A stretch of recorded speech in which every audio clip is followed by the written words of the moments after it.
Hello, I'm Joe Pera, and this is a recording of Drifting Off Live, which took place on the evening of February 24th, 2004. Just kidding, 2024.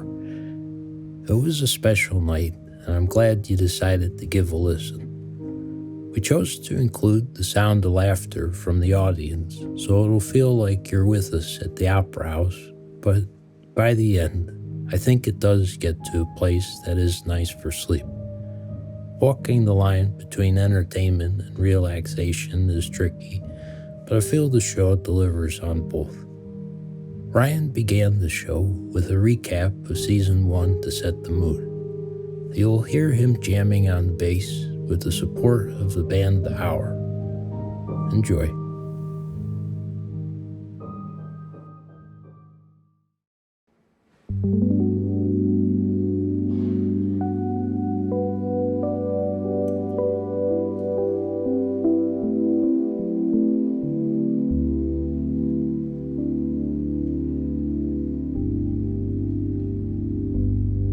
Hello, my name is Joe Pera, and I hope you're someplace warm this winter evening.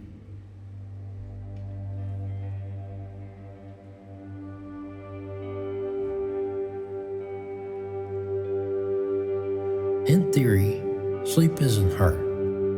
It's about quiet and dark, not owing anyone an unreasonable amount of money. But even if your debts are manageable, sometimes you need a little help. There were times this year I could have used some myself. And so, in hopes that no one else develops a dependence on Advil PM, I wanted to revisit the old sleep stuff and make something new for you.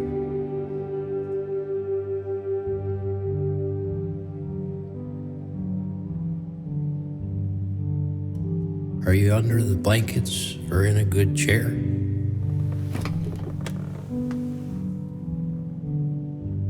Have you figured out what the themes of your life are?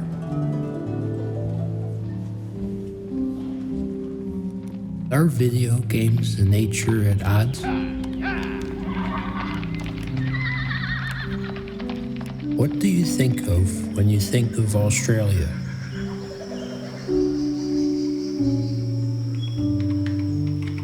What are your feelings about Gerard Piqué, the Spanish soccer player who cheated on Shakira after 2 kids and 10 years of partnership? For listeners who were alive in 1960 when Lucy and Desi separated, who did you side with during the divorce? How far would you go to protect the honor of a loved one whose identity has been stolen and is being used to conduct check fraud? Do you keep any weapons by your bed? What is stopping me from wandering around till I see a guy and ask if he has a mission to help with? Why don't I climb that? Why don't I steal a cart tomorrow? Do I want to run my neighbor through with a halberd because he's performing mass in vernacular? Or am I just hungry for bread and milk in a pot? You want to guess my favorite soup?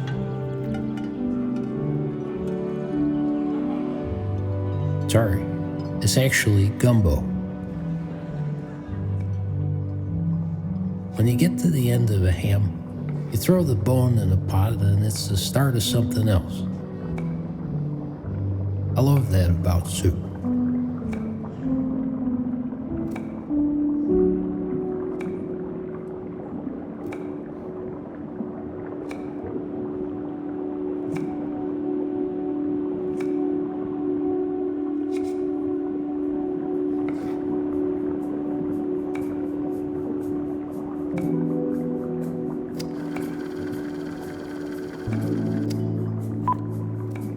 I think just every day you should say to yourself, I'm not looking for love.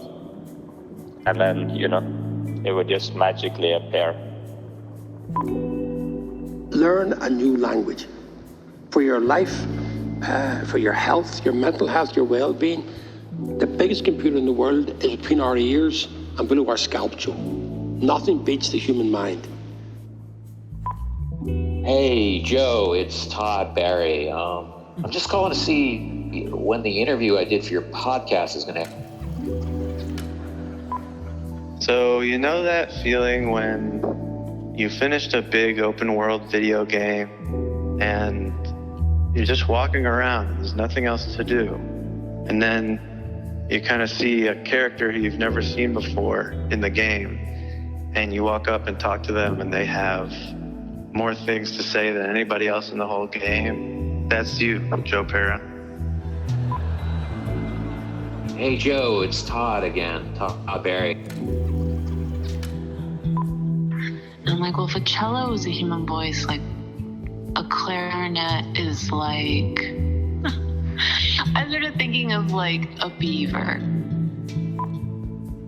When you get poisoned from someone else's cooking, you're upset with them. But when you're poisoned by your own cooking, it comes with a despair that you can't keep yourself alive. Hey, Joe, it's Todd. I would say to count your breath.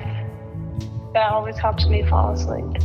Count your inhales, like by the second, like inhale and count 1, 2, 3, 4, and exhale and count 1, 2, 3, 4, and just do that over and over until you fall asleep.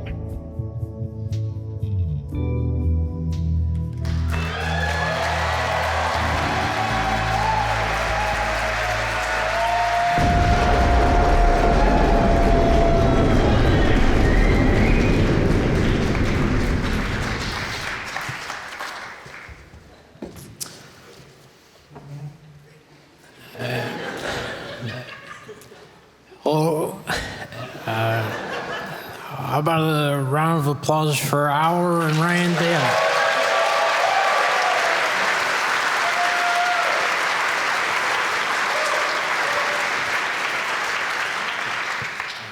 It's great to be back at the Opera House. And thanks for being flexible. We had to change venues last minute because our rivalry with the call map has clearly escalated.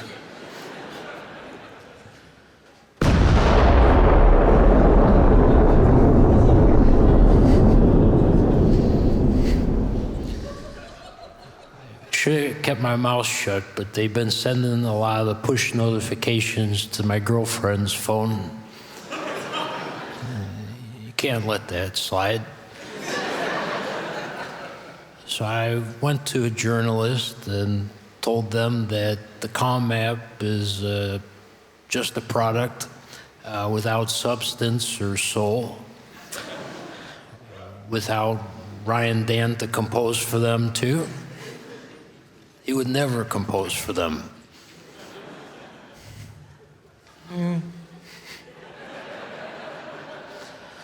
At least not for anything less than a pot of gold, right? They're like worth, I think, $2 billion. Probably do it for a couple hundred. Oy. We are surrounded by venture capitalists, hungry like lions for human flesh. Anyhow, they responded by hiring some French and Indian war reenactors to fire a cannon outside the show tonight.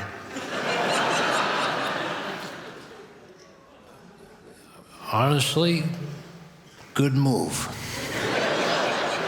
We tried to dupe them by switching the venue, but they are harder to fool than your typical app company since they are a CIA-affiliated brainwashing project.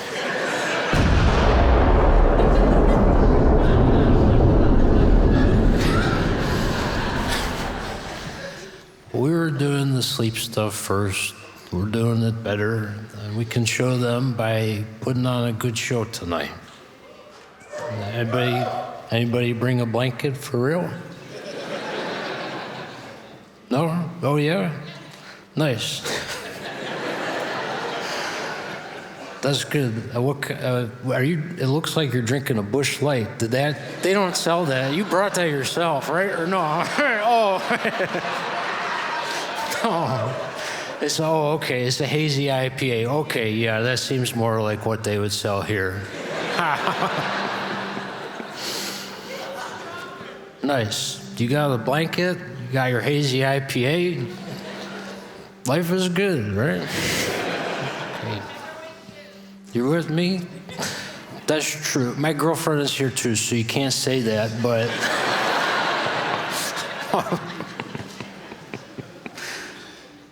But, all right.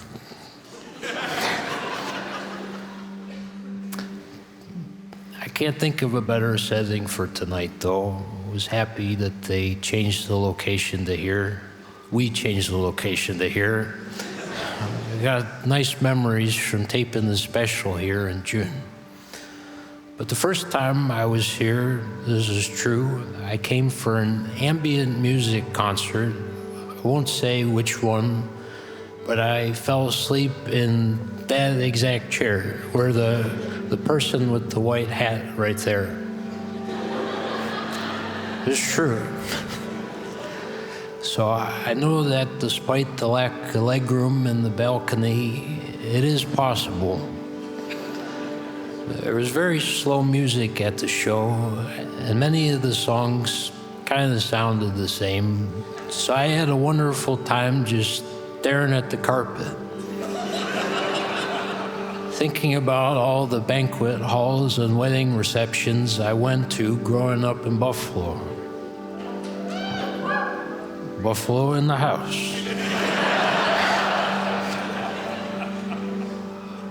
I also looked in the mirrors on the walls during the show. I looked myself in the eye. We may not want to admit it, but the truth is in that mirror.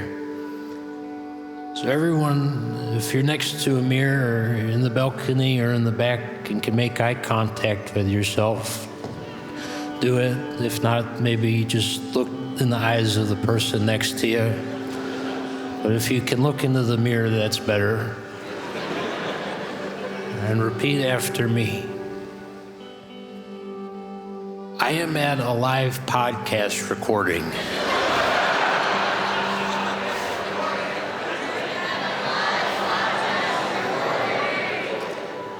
In Brooklyn. God forgive me.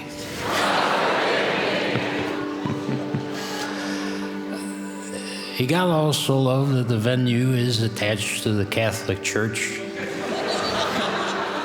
One step closer to my dream of one day talking the Pope himself to sleep. If the Pope's got an exorcist, Russell Crowe, 2023, why can't he also have a bedtime monologist? One day, I hope an envoy from the Vatican will show up at my door and tell me that the Pope needs some rest and nothing else will work. I'll see what I can do, I'll say, but if this goes well, I'm going to need a papal title of nobility, 3,000 acres in the Tuscan countryside, and all of my sins to be forgiven. Tonight feels like the first step towards that. And who knows, maybe Pope Francis will listen to this on his holy earpods before bed. And the small chance he does, ladies, give a woo-woo if you think the Catholic Church should allow a women priest. Give a woo-woo if you personally will become a priest if Pope Francis allows women priests. That's my crowd.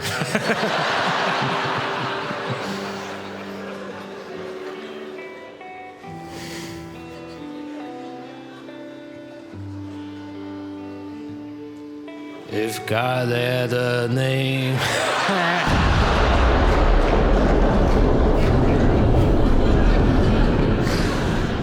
Good call. The show is already edging too close to Prairie Home Companion. We cannot cross that line. And I'm already getting called Dahmer online. I don't need to be called a less charming John Early, who is straight and on cold medicine, too.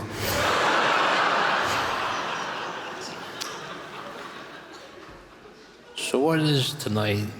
Tonight is a celebration of the Drifting Off Sleep podcast. We've officially now been doing a full year.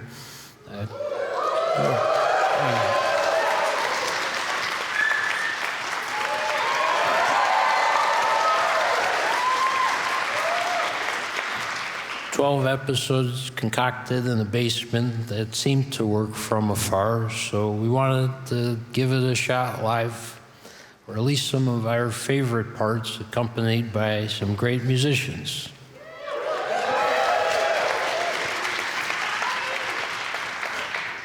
We're also having some comedian friends, Ike Guamadoo and Rachel Caly, present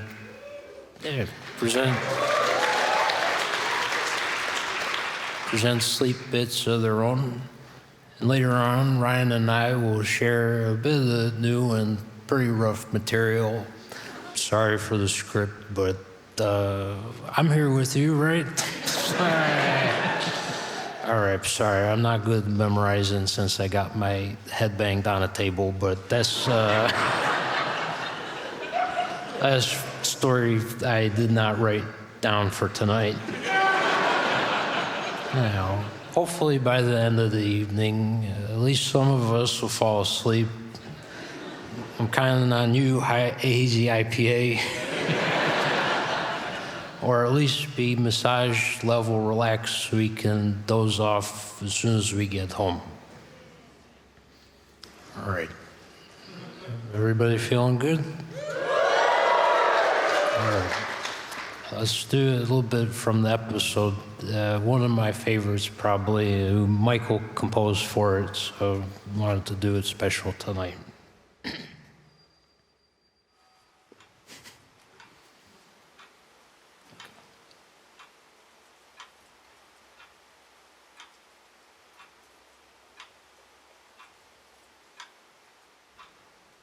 For a moment, I don't know how long, all the universe was in one place.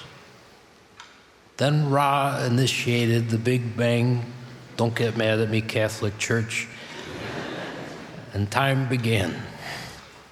Moving forward, each minute dispersing the universe further and further in all directions.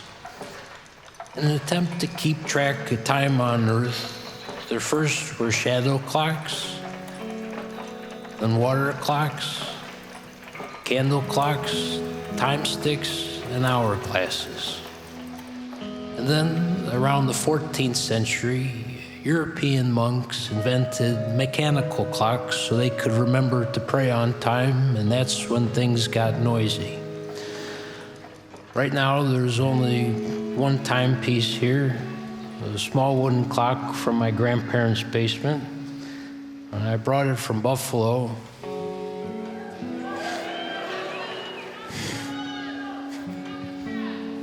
What's that? Talking proud in Buffalo. When I brought it from Buffalo, though, I thought its digital version of the Westminster chime would remind me of them, and it did. But after a few nights of being woken up hourly, I removed the batteries and moved the hands to a respectable time, 7 p.m. Any other clocks of note in here? I made sure to wear the Dragon watch I bought on my trip to Miami. Last December, I did some Florida shows with my friend Carmen Christopher, and in an attempt to get into the Miami groove, I went online and ordered us 2 oversized Dragon watches. A gold one for him, silver for me, but both watch faces have large gold dragons with fake diamonds instead of numerals. They cost $28 each, but we looked like $1 million. Better than any Rolex.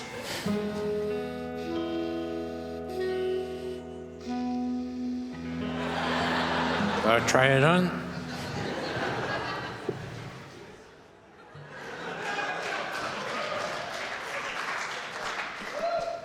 Sorry, of course the battery stopped working, so it's not ticking, but feel good?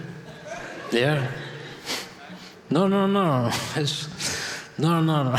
Just tell everybody I'm generous with my $28 watch.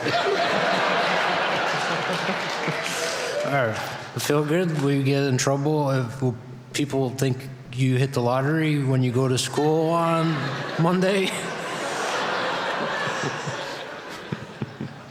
You feel like a Miami person now? Nice. What's that? You gotta take it to the jewelry store and have them take out the bands.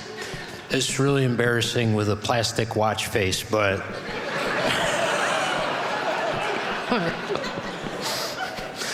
you could do it. They might, I think when I took it, they felt bad and did it for free, because like, this guy doesn't have any money. But you feel like Miami guy now? Nice. Personally, that's where you live. That's where you gotta go tonight. But I don't know what we were hoping for. Okay, I do. To meet some old Miami guy at a bar. Strike up a conversation because our watches give the impression that we are also millionaires with stuff going on. And then he says, I don't usually do this, but would you like to drive my Lamborghini around the block a couple times? That's your life now. I find the city of Miami compelling because it's different than where I grew up in every single way. A December day in Miami moves at a different pace than one in Buffalo. By the time a person in Buffalo has shoveled their driveway in the morning, a Miami person will have done 8 real estate deals. Everyone in Miami is either a real estate agent or Dexter. Just kidding. I know there are a lot of honest, hardworking people in Miami, and though I hardly care about fancy cars or watches, I do like Cuban coffee and swimming in the ocean. Let's imagine for a moment tonight that we do live there and dissolve into an apartment with a view of the ocean. Sunlight comes through the floor-to-ceiling glasses.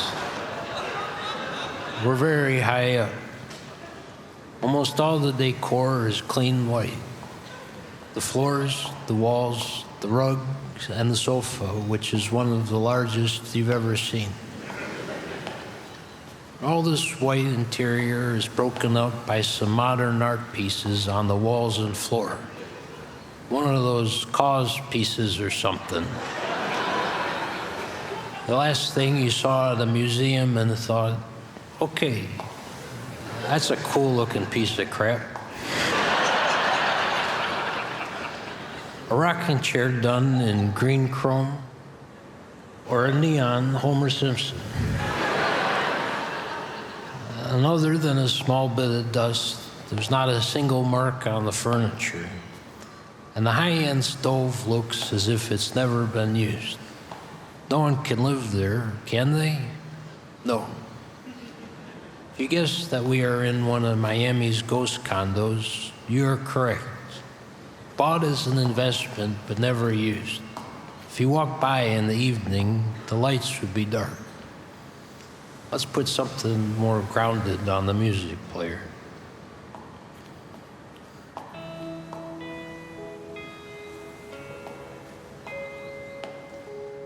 I would do one of those "Hey Alexi, play blank" jokes, but smart devices were banned in 2032, not for surveillance reasons, but because they all kind of turned perverted.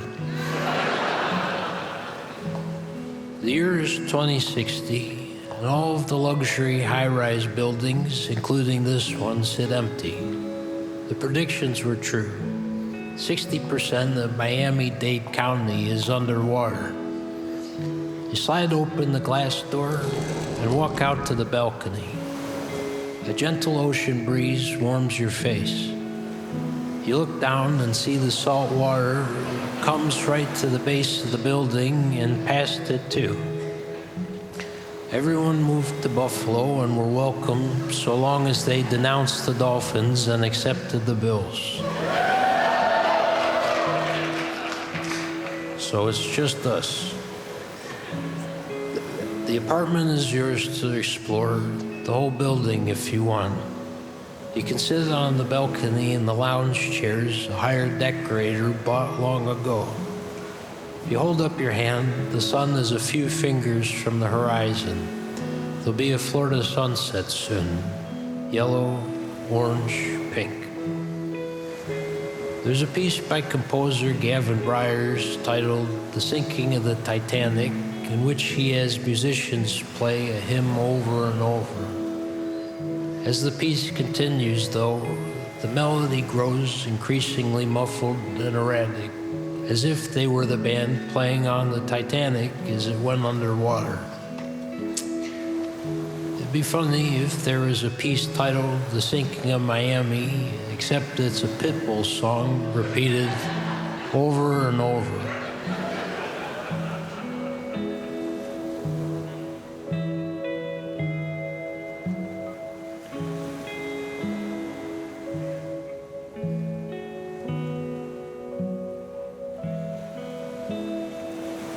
I know you want me, you know I want you.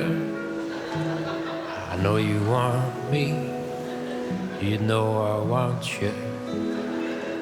I know you want me, you know I want you. I know you want me, you know I want you. I found that Pitbull does have an album called Global Warming. I listened to the whole thing, hoping to find the solution, or at least some guidance to share with you. But all I found were the lyrics. I know you want to give me a piece of that ass. I can see it in your eyes. Yeah, yeah, yeah. Timeless.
I know this next performer is very good.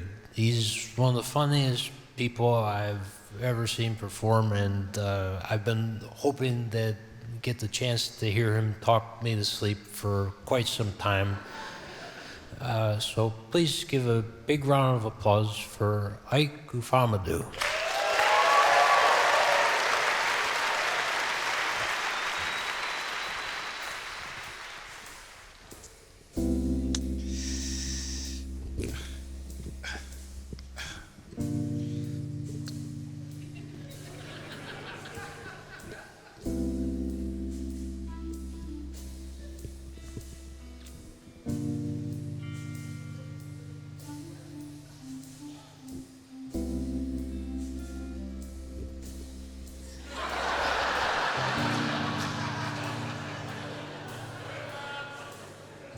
Oh my God.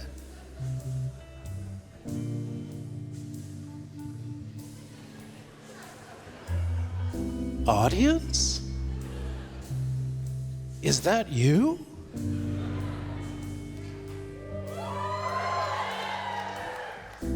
Well, what a coincidence.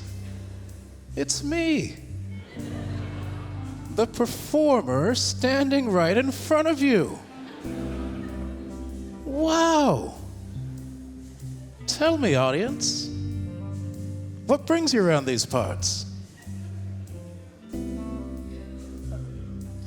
I've heard a few people say the letter U. That's a very interesting letter, isn't it? It's right next to V and right after T, right? T-U-V. We know it. We all know it.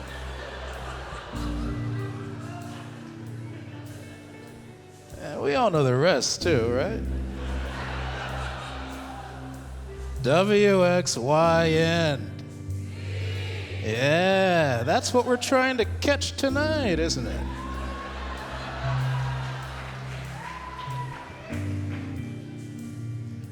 I'm just up here doing my regular bedtime routine, which, believe it or not, always involves wearing a tuxedo,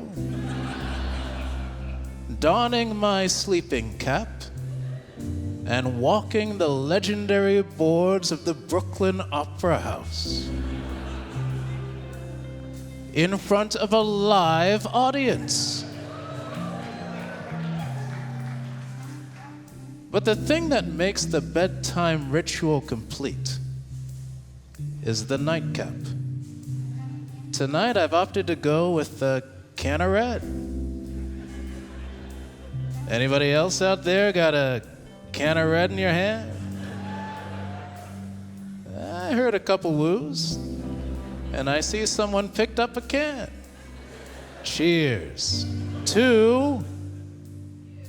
Yeah. Now we're talking. Talking letters.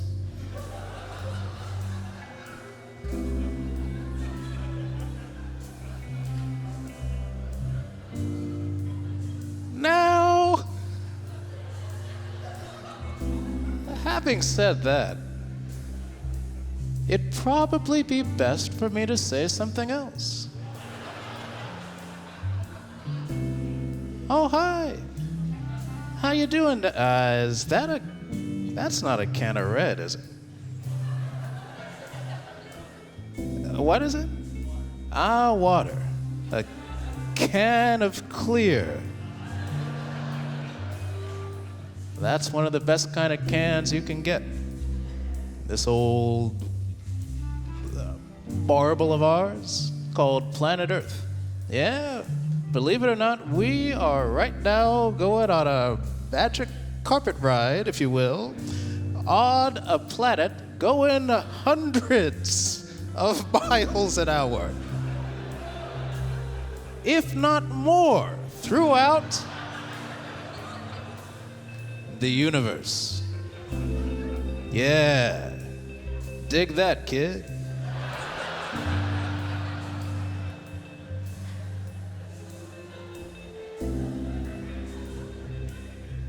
I've always believed that the children are the future. And now, after that interaction, I also know it to be true. Back to my can of red, the old nightcap. You know, people have been drinking nightcaps for, a little while now. I believe the first nightcap was drunk back in 1972. 1970. I remember. So this was 19. So Nixon was running for re-election. So that was 1971 then. It was spring of 1970. No, I'm not thinking. I'm actually thinking. It was 1874. 1874. I remember it like it was just yesterday. No, wait. 1874. There was no actual. So that must have been 1892. You know what I'm thinking? I'm thinking of Clinton's inauguration. Back in 1992, D.C. Give a little whoop or a holler if you were there. What a time that was, standing on... No, wait a minute. Now that I said the word standing, I was standing on the beach. The beaches of Normandy. Yep, that's what it was. Back in 1940... no, this was deep in the Depression. Yeah, that Great Depression. So deep was that Great Depression that they qualified it with the word great. And we haven't forgotten about it to this very day. And let me tell you something about that Great Depression back then. Back in if you were in this country, back in those days, you wanted a nightcap from time to time. And that's the whole story there. Well, it's just about time for me to go, and in closing, I'd just like to say good night.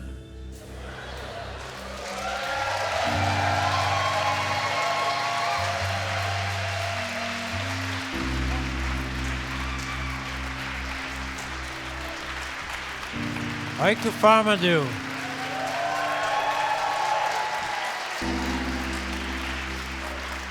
Inspired me to get a nightcap. You want one, Ryan?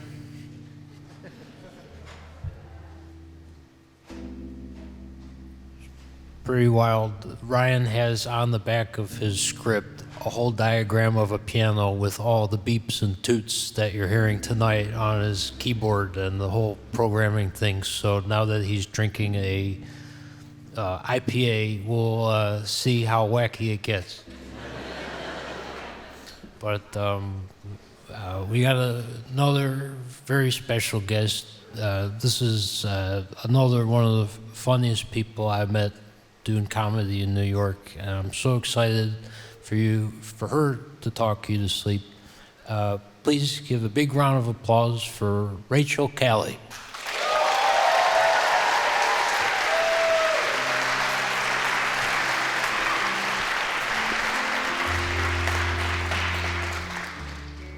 I have always had trouble relaxing, probably because I saw 9/11 happen out of my school window.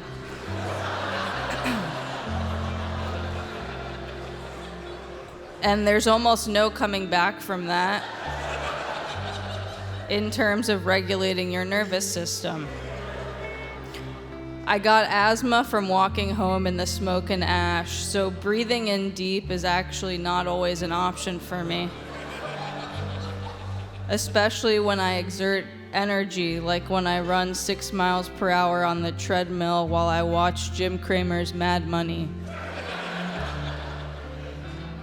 The moments when I really need to relax are usually when I have the most trouble, like when I need to fall asleep. I bet some of you don't even think about sleeping. It just happens to you. Or some of you have effective guided meditations that make you melt into your mattress or futon like butter, and even the most tense parts of your body probably relax, such as your genitals. Relaxed genitals is sadly a luxury I do not have. My gynecologist has told me I have the clinically tightest vagina she's ever seen.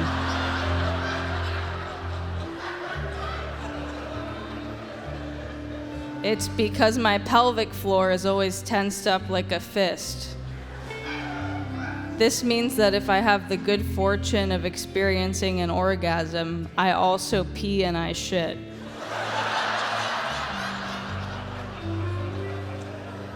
But I digress.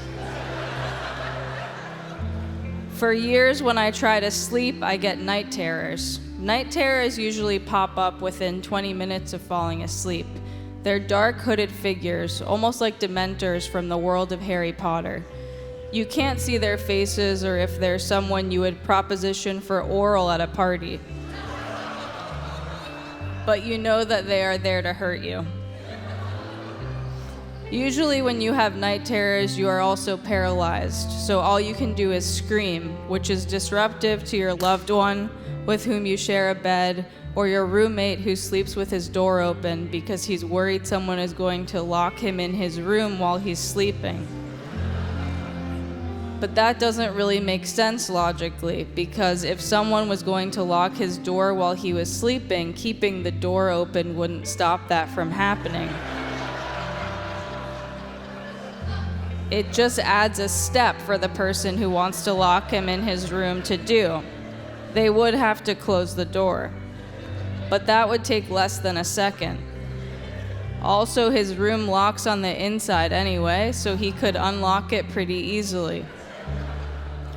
Regardless, your night terrors last about 2 minutes, during which you may try to chase it around the apartment or beat it up, sometimes accidentally punching the wall or your girlfriend in the mouth, but that just happened once and you weren't conscious, but it did precipitate a breakup. Once your night terror is over, you come to and are left in a confused stupor. Was that real? It never is. But then you're standing in your kitchen, humiliated at 2 a.m., out of breath from punching the air. This time you could have sworn your night terror was maybe Ellen DeGeneres. But no matter. She is gone now. So how do you relax with such strong adrenaline coursing through your body? Watch TV? No, you're in the middle of watching Bar Rescue and every episode makes you cry. Go for a walk? No, you'll probably get killed knowing your luck. You need a soothing, repetitive, tactile activity. Usually you pick your skin in front of the mirror for 3 hours, but it's making you farsighted. Maybe you should shave your legs. I'm what they call a masculine lesbian, which means I wish I was 6'3" and that I could drink black coffee without shitting myself as soon as it touches my lips.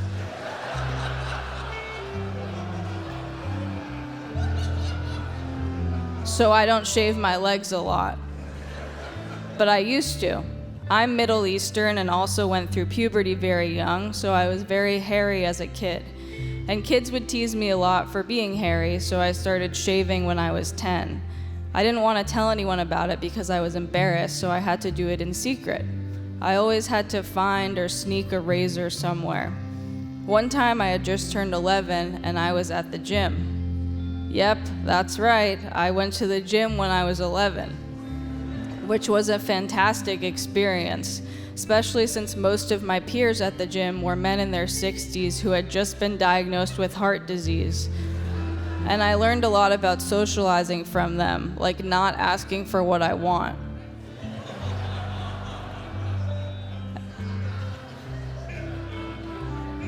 After I was done working out at the gym, I went to shower and I found a razor blade in there. And I was like, perfect, I can shave and no one will be the wiser. So I shaved, and the next morning when I woke up, I had a staph infection in both of my armpits. and it was disgusting and it hurt a lot. It was oozing. But I had to go to school and we hadn't done laundry in a while, so the only thing I had left to wear was a sleeveless shirt. And I was like, okay, I'll wear this, but I'll keep my arms by my side so that no one can see my armpits. What I didn't know is that it was career day at school. We were all gathered in the auditorium, and the first guy to present is from the military. And he says, if you want to join the military, don't raise your hand.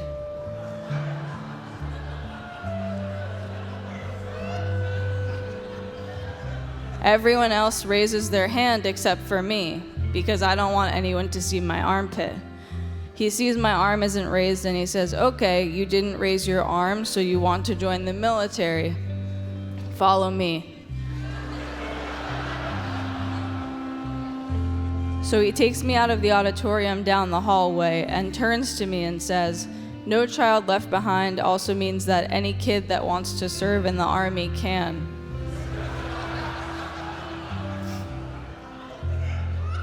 We go outside and there's a helicopter waiting to take me. Waiting to take me to the Middle East. Another guy gets out of the helicopter and he's wearing military fatigues, and the guy I'm with says, this is your captain, you have to salute him. But I didn't want to show him my armpits, so I said no. And he was like, this is your superior, you have to salute him. But I was like, I'm sorry, I can't. And the captain looked at me and said he'd never been so disrespected in his life, which was a sign of my strength and bravery, and that the military needs ruthless people like me. So he stepped out of the helicopter and said that he was resigning, and that I was the captain now. I was hesitant at first, but then he gave me his uniform, which had sleeves, so I took it and put it on. We boarded the plane and they said it would be a 13-hour ride, so I fell asleep for a while. When I woke up later, I was horny. You know, I had been through puberty already, and I was always super horny at nighttime at that age. I thought everyone was asleep, so I went onto one of the helicopter computers to watch porn. It took a few minutes to connect to Wi-Fi, but I eventually found a network called BL Wi-Fi. And I started looking through Pornhub, but kept getting all these weird suggestions that they said were based on my taste, but they weren't.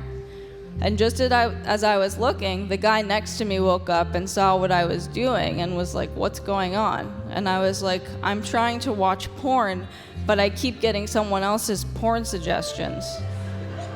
He was like, no, but how are you even on the internet? We don't have Wi-Fi on the plane because it'll give away our location. And I said, well, I'm on BL Wi-Fi. He said, BL Wi-Fi?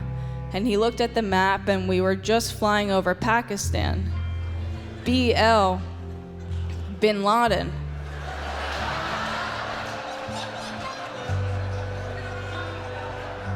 It turns out I was within range and connected to Bin Laden's Wi-Fi, getting his porn suggestions. And that's how the US found Bin Laden.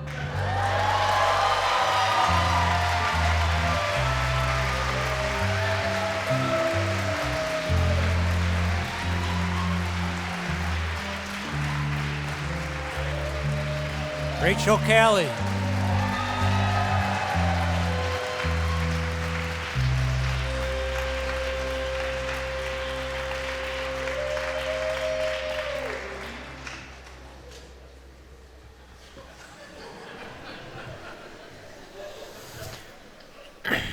Change your pace.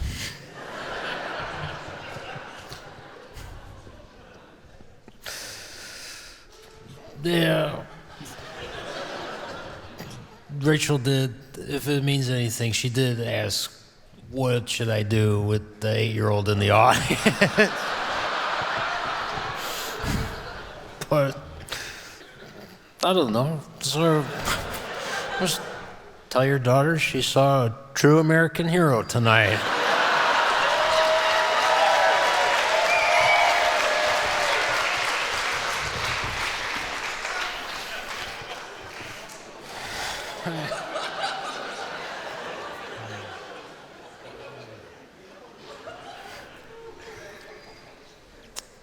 How's everybody doing? Anybody doze off? Really? You pulling my leg? No? Oh. How about the IPA woman with the blanket? Are you still awake? Okay. All right. We'll see what we can do. Ryan pointed out something this week. He said, more than anything this season, we kept going back to water. This makes sense for sleep, but also horses. We got the video game horse, Dogliani, which Ryan did the sound effects for over 10 hours. I hope you guys listened to every little clomp. We did the battle scene in the soup episode, or you did it, sorry. I don't want to take credit for that. No, it's your idea. And then that great Australian horse, Far Lap, Ryan did a lot of horse noises for that, which was really nice. It was weird, because you don't really think about horses and sleep that often, do you? No? Yeah, okay. It sounds like a few people, but it's something that I didn't realize going into it. But then one thing came to me as I was reflecting on it. There's that scene at the end of True Grit, the book, which is great, or the movie too. And when the scene where Rooster Cogburn rides through the night to bring Maddie to the doctor after she's bitten by a rattlesnake. I love that scene. She keeps waking up and hearing the horse gallop and looking at the stars before drifting back to sleep. I have done Advil PM, but getting bitten by a rattlesnake? That is next level drifting off. I told Ryan we should do a new Patreon tier next season for $100 where we mail you a rattlesnake with each episode. You can listen while you go in and out of consciousness, high on venom. That's illegal, you think? Should cost more than $100. But me, Ryan, and our producer, Grant, will be going out to the desert and grabbing the snakes ourselves, so it really costs us nothing more than a stamp. I promise to move on shortly because most of you probably don't want to be hearing about snakes before bed. But I did search, how big of a crime is it to mail a rattlesnake? One of the first hits was a Quora page where someone posed the question, would it be illegal to leave a live rattlesnake in a FedEx box on your front step if you have been plagued by porch pirates? And thankfully most of the responses said don't do that, but it might be legal in Texas. Another interesting thing I found while searching in that subject matter was on the USPS website. I found Rule 526.31, which states, the following live, day-old animals are acceptable for mailing when properly packaged. Chickens, ducks, emus, geese, guinea birds, partridges, pheasants, but only during April through August, quail, and turkeys. All other types of live, day-old poultry are non-mailable. Do with that what you will.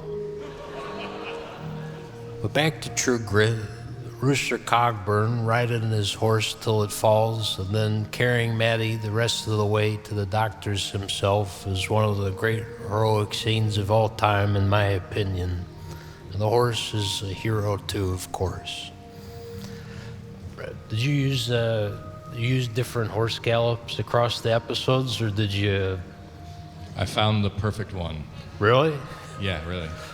Could he play it for us? You're listening to it. Can we really bump it?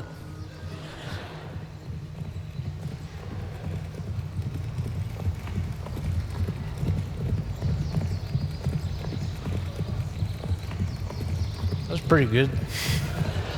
It's the best one. We'll take your word for it. Water and sleep is more obvious. We kept coming back to it. The waves of the ocean, the rain in Ireland, waterfall TV. Ironically, water may be the end of my basement where I write and record the podcast. It does flood from time to time, but for the past few weeks, there's been a dripping from behind the wall. When I got back from tour last Wednesday, I asked the super to check it out. All I heard as I wrote this morning was drip, drip, drip, drip. I recorded it so that Ryan could play it tonight.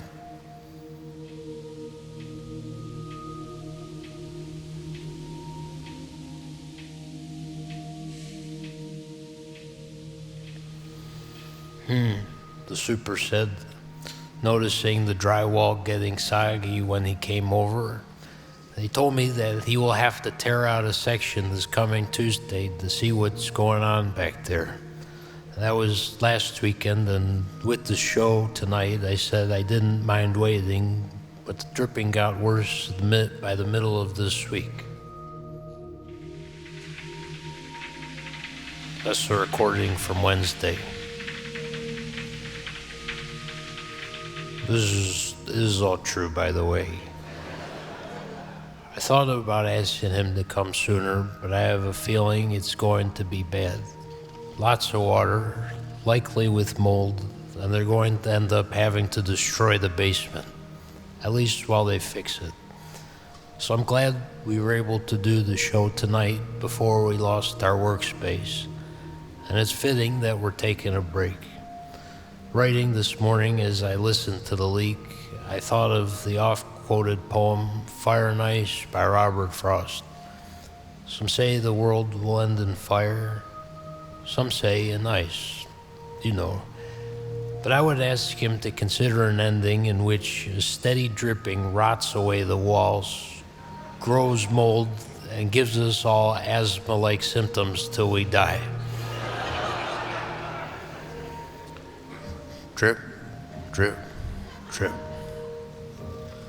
That's a little bleak. But horses and water. Horses and water. Where do they meet? I can think of two places. The first is the album cover of Bob Seger's Against the Wind.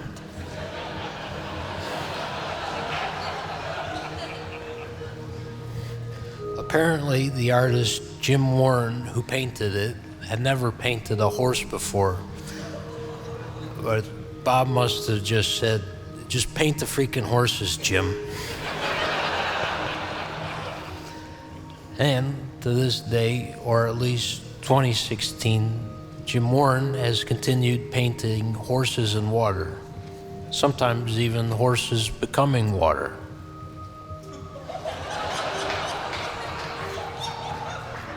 Maybe water becoming horses.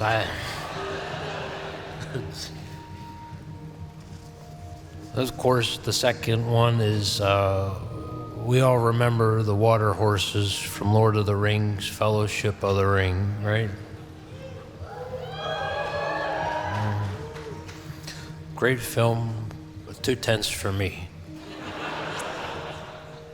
You know a movie I like to watch before bed? That's right. The Hobbit, An Unexpected Journey.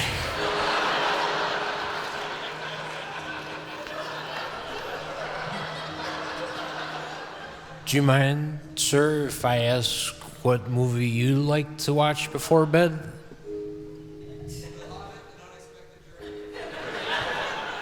What a coincidence. I want to try a little something if you guys are willing. Got it? Okay. All right. We've never tried this before. But if you would repeat after me in a loud whisper like this, do you want to say, The Hobbit, an unexpected journey. The Hobbit, an unexpected journey. The Hobbit, an unexpected journey. It's really not that bad a movie. So 3 times, The Hobbit, an unexpected journey, and then the 4th time we say, it's really not that bad a movie. So nice, gentle whisper. Ready? Okay.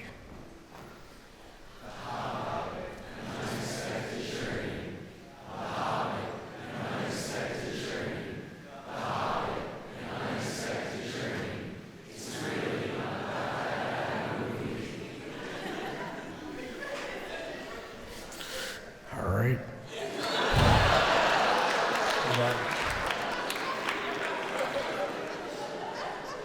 Ryan's gonna work some magic, and we're gonna try something that's never ever been done before in the history of live drifting off podcast.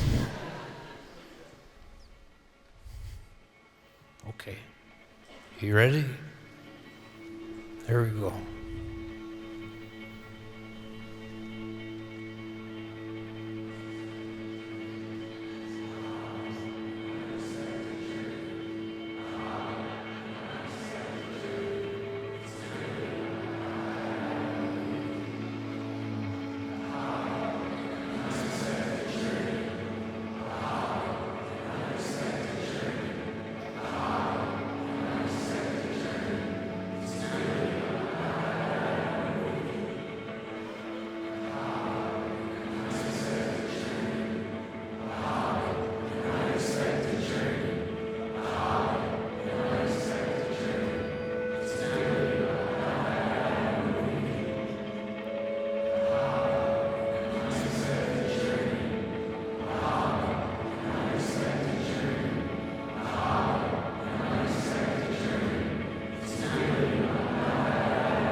Everybody close your eyes.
This show featured the comedy of Ike Guamadoo and Rachel Caly.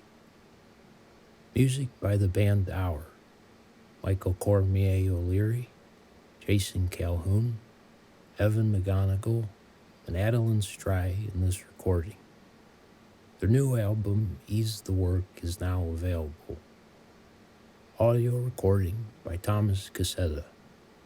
Thanks to Brian Kelly of Murmurr, to the Opera House, and our good friend there, Lou. Sound, music, and mixing by Ryan Dann. He's doing a new letter-based podcast of his own called the Holland Patent Postal Union. Like letters you put in the mail. He's not infringing on Sesame Street territory. And it was produced by Grant Farsi for Chestnut, Walnut. Thanks to all the patrons who supported Season 1, those who came to the live show, and to you for listening tonight. I'm Joe Pera, and I hope you have a good night.